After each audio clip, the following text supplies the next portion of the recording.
When an NFL team makes a change at head coach, it does so with the intent of making the team better. Ideally, that will happen immediately, such as Sean McVay with the Rams and Andy Reid with the Chiefs.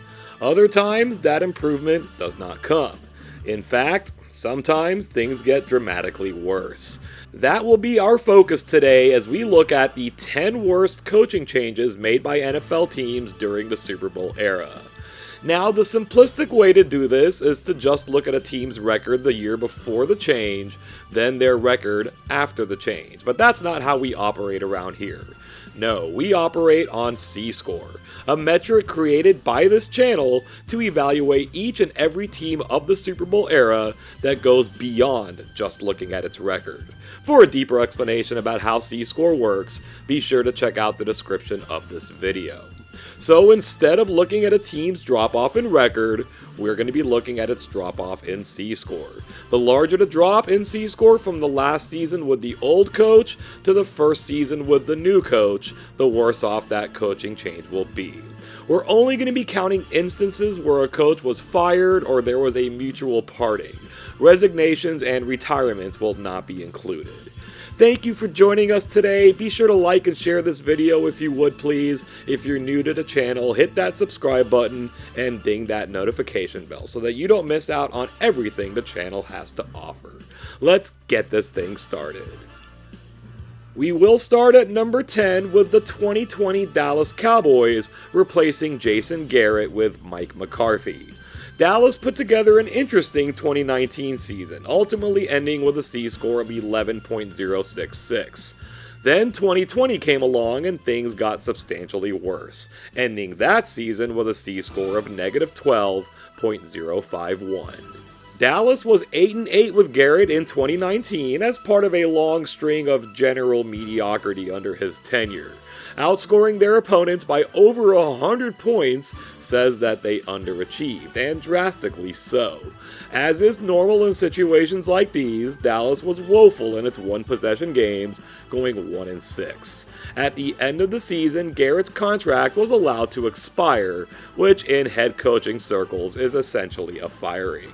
In came Mike McCarthy, a former Super Bowl champion with the 2010 Green Bay Packers. 2020 was a challenging season for all involved, of course, but Dallas's drop-off was swift. Their schedule got a bit harder, and their record only dropped by 2 games, but their point differential went down by 191 points, just under 12 full points per game, finishing the season in the bottom half of the league in both points scored and points allowed, with their points allowed sitting in the bottom 5. The 1987 Kansas City Chiefs take our number 9 spot with their move from John Mackovic to Frank Gans. The 86 Chiefs managed a 10-6 record and with it a positive C-score of 3.368. 1987 saw all of that given back and then some, rocketing all the way downward with their C-score of negative 20.291. The Chiefs were a playoff team in 1986 for the first time in 15 years. They got into the playoffs in hilarious fashion, getting outgained in their season finale by over 340 yards while getting the win on 3 non-offensive touchdowns. That sent them to the Meadowlands in the wildcard round, losing 35-15 to the Jets.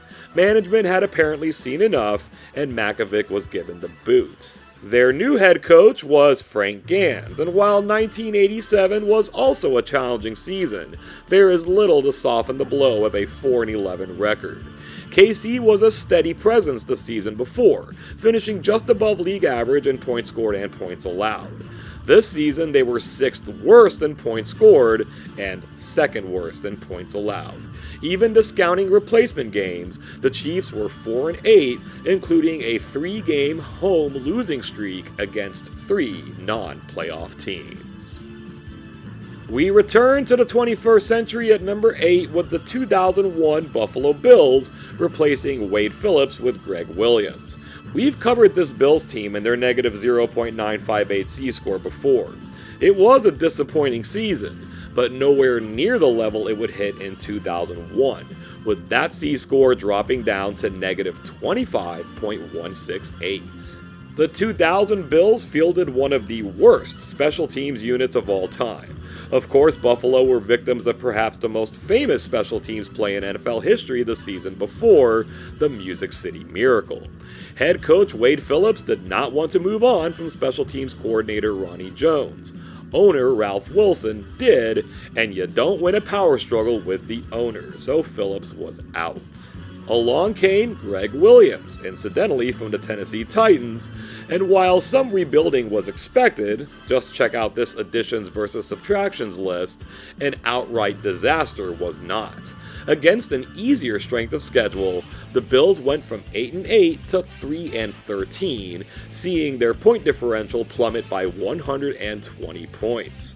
Things took quite a while to get better. This was the second straight season Buffalo would miss the playoffs. They did so for another 15 more before finally getting back.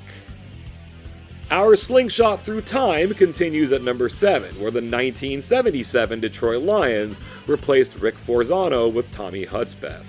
This is where C-score becomes vital. The 76 Lions landed a 5.637 at 6-8. And with that exact same record in 1977, they dropped all the way down to negative 18.679. This coaching change technically took place in 1976. Under pressure to resign by owner William Clay Ford, code word for getting fired, Forzano acquiesced and was replaced in season by Hudspeth. Despite that losing record, the Lions landed a positive point differential against a middle-of-the-road schedule, winning 5 games by multiple possessions and only 1 by a single possession. With Hudspeth now in the permanent role, the Lions were a much worse team despite landing that same 6-8 record, a fact that will be glossed over by most, if not all, other football analysts. Their schedule was much easier, so on its own, matching that record is no great feat. Then consider they scored 79 fewer points and allowed 32 more, shifting their point differential by 111 points. Going from an unlucky 6-8 to a lucky 6-8 only looks lateral. The Lions understood this reality, and Hudspeth did not return in 1978. The 2013 Chicago Bears made the move from Lovie Smith to Mark Trestman, taking the number 6 spot. The Bears landed a good C-score in 2012 despite certain complications at 15.73. And in another case of C-score being more accurate than records, in 2013 they sunk to a negative 8.847. Those complications in 2012 involved the Bears starting the season at 7-1 before dropping 5 of their next 6 games, ultimately ending 10-6 and missing the playoffs. On the whole, this was a very good team, but one with very bad timing. Despite having led the Bears to a Super Bowl appearance and generally providing good results, Lovie Smith was thought to have hit his ceiling, and he was fired after the season. His replacement was his stylistic opposite. Mark Trestman, known for his offensive genius, Chicago did actually improve its offensive output in 2013. Of course, this was done at the expense of, everything else. They went from 3rd in the league to fewest points allowed to 3rd worst under Trestman. This against the 5th easiest schedule in the league. And yes, their record did drop by only 2 games, but their point differential did so by 131 points. Trestman lasted only 1 more season. The second half of the countdown brings us to the 1972 Philadelphia Eagles, replacing Jerry Williams with Ed Khayat. The 1971 Eagles were nothing special, landing a C-score of negative 11.381. But the bottom really fell out in 1972, with that C-score tumbling all the way down to negative 36.833. This is another case of an in-season replacement, as Williams was fired after an 0-3 start. Khayat himself took over, and after 2 more losses, Philly did much better down the stretch, sitting at 3-7-1 before a 3-game winning streak to end the year left them at a respectable 6-7-1. The underlying numbers still weren't that good though. finishing 5th worst in points scored and 7th worst in points allowed. Those underlying numbers got worse in 1972, along with everything else. Points allowed, now 5th worst in the league. Points scored, now the absolute worst in a league that housed the truly pitiful New England Patriots and Houston Oilers. Despite their schedule getting easier, they lost 4 more games than they did in 71 and saw their point differential drop by 126 points, exactly 9 points per game. Kayat did not return the next season and was never an NFL head coach or coordinator ever again. The 2014 Tennessee Titans snagged the number 4 spot with their move to Ken Whisenhunt from Mike Munchak. The Titans hovered in sub-mediocrity during 2013, landing a C-score of negative 2.78. Sub-mediocrity looked awesome in retrospect after putting up a pitiful negative 29.618 in 2014. Munchak, a franchise legend as a player, was tasked with following the near 2-decade tenure of former head coach Jeff Fisher. He wasn't bad, but he wasn't great either, going 22-26 over 3 seasons with a 7-9 mark in 2013. Owner and team founder Bud Adams passed away during the season, leaving the franchise in somewhat of a state of flux. With philosophical differences left unresolved, Munchak was let go. They brought in Ken Whisenhunt, who 6 seasons earlier remarkably led the Arizona Cardinals to the edge of winning a Super Bowl. They won their first game, lost 4 straight, won another game, then lost 10 straight to end at a grisly 2-14. The one thing they were good at was... actually, strike that, they were bad at everything. Bottom 5 in points scored and points allowed, congealing into a negative 184 point differential, a mark only bettered by the Oakland Raiders. A true disaster. Let's go way back with our number 3 entry, the 1971 St. Louis Cardinals replacing Charlie Winter with Bob Hallway. The 1970 Cards were actually quite good, going 8-5-1 with a good-looking C-score of 17.793. 1971, not so much, landing another double-digit C-score, but in the negatives at minus 11.935. The problem with that 8-5-1 record in 1970 was that it was once 7-2. A tie and a win left them at 8-2-1 before a 3-game losing streak to end the season. Their dominant season sweep of the Cowboys, the last time they ever achieved that in St. Louis, was wasted, and it was Dallas who won the East and went to the Super Bowl. That proved too much for the Bidwells, letting go of Winter after 6 seasons. In came Bob Hallway, and with him came a lot more than just a 3-game losing streak. They did have one of those while fighting for a winning record, a mark they never achieved at any point during 1971.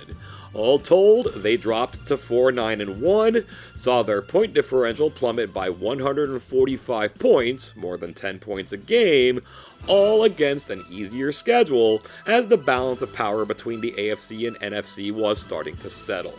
It took until 1998 before the Cardinals would win a playoff game. Taking the number 2 spot are the 1992 Seattle Seahawks, after replacing Chuck Knox with Tom Flores. Seattle was competitive in 1991 with their C-score of 1.684, but ultimately they were a non-factor. They just about became a non-entity in 1992 though, with an absolutely dreadful C-score of negative 28.841. The Hawks were looking pretty okay early on in 91, going into their bye week at 5-4. They came out of the bye at 2-5 though, ruining their playoff hopes and ending at 7-9. This was the 5th straight season under Knox where Seattle neither won nor lost more than 9 games in any season. Somewhat known for his above-average performances that didn't lead to anything, Knox and the team mutually parted ways after the season. His replacement seemed ideal. Whereas Knox could never get his teams over the top, Tom Flores was the owner of 2 Super Bowl rings during his time in charge of the Oakland and Los Angeles Raiders. It didn't quite work out though. The Seahawks collapsed in 1992, especially offensively, where they only scored 140 points, fewer than 9 points per game. For a while, it was a race to see if they would end the season with more points than punts. They finished up at 2-14, only saved by a serviceable defense. At number 1, we have the 1987 Atlanta Falcons, who replaced Dan Henning with Marion Campbell. The 86 Falcons were an interesting squad, missing a .500 record on account of a tie, but still landing a point differential of 0. Their C-score is -1.742. They would long for such success just one season later, going 3-12 with an astonishingly bad -231 point differential, culminating in a C-score of -33.76. The problem with the 86 Falcons wasn't their record, it was their best mark in a full season since 1980. It was the way they achieved it, starting 4-0 before ultimately collapsing down the stretch. Despite his background on offense, Henning was often criticized for overly conservative play calling despite the team's offensive talent and not doing enough to supplement the team's excellent defense. All of this added up to his firing at the end of the season. And in his place was a familiar face. After coaching the Falcons during the mid-1970s, to somewhat disastrous results, Marion Campbell was brought back into the fold, and he proved true the old adage, the more things change, the more things remain the same. The Falcons pulled off a rare feat in 1987, finishing dead last in the league in both points scored and points allowed. They somehow won 3 times, only one coming from replacement games, to go 3-12 despite being outscored by an average of more than 15 points per game. Taking a look at the top 10 as a whole, we see that no franchise makes the list more than once, which I suppose is somewhat surprising. But the 1987 season does make 2 appearances. The drops in C-score held pretty steady from numbers 10 through 5, with no gap of more than 1 point. That would mostly change in the top 4, with the 92 Seahawks breaking the -30 point barrier and the 87 Falcons holding the top spot with their drop of 32.018. Let me know what you think about all of this. Was there a coaching change on this list you weren't expecting to see? Perhaps one you were expecting to see but didn't. Do you think there is an impending firing coming in 2025 that will land a team on this list in 2026? Feel free to share your thoughts on these topics or anything else you may have on your mind down in the comments section below. Thank you once again for taking the time to join us today. And until next time, I hope you have an awesome day.